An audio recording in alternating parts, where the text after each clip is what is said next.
ఇప్పుడు కేవలం 7999K up to 10 kgs వరకు బరువు తగ్గి అధిక బరువు నుంచి వచ్చే ప్రధాన సమస్యలను దూరం చేసుకోండి. కథల కోసం క్యారెక్టర్ కోసం తనని తాను పూర్తిగా మార్చేసుకుంటాడు విక్రమ్.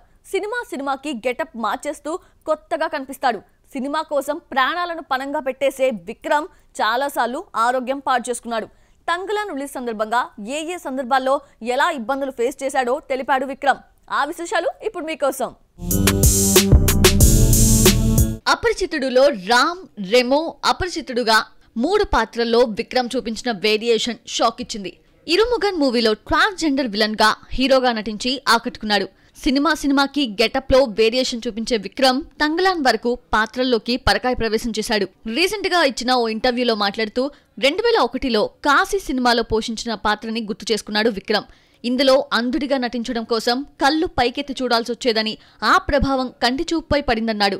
2-3 నెలల పాటు కంటి చూపు మందగించిందంటూ తనకెదురైన పరిస్థితిని గుర్తు చేసుకున్నాడు విక్రమ్. శంకర్ ఐ సినిమా కోసం విక్రమ్ పెద్ద రిస్కే చేశాడు.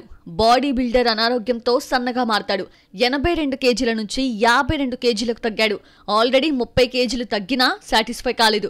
ఇంకా తగ్గాలనుకుంటే ఆర్గాన్స్ పనిచేయవని డాక్టర్ వార్నింగ్ ఇవ్వడంతో 52 కేజీల దగ్గర ఆగిపోయాడు విక్రమ్. ఇక తంగలాన్ కోసం విక్రమ్ గుర్తుపట్టలేనంతగా మారిపోయాడు. షూటింగ్ టైంలో పక్కటెముకలకు దెబ్బ తగలడంతో నెల రోజుల పాటు రెస్ట్ తీసుకున్నాడు. ఆ వెంటనే భారీ యాక్షన్ ఎపిసోడ్ ని నొప్పితోనే పూర్తి చేశాడు. షూటింగ్ జరిగినన్ని రోజులు ఒక్క నిమిషం కూడా రెస్ట్ లేకుండా నటించానన్నాడు విక్రమ్.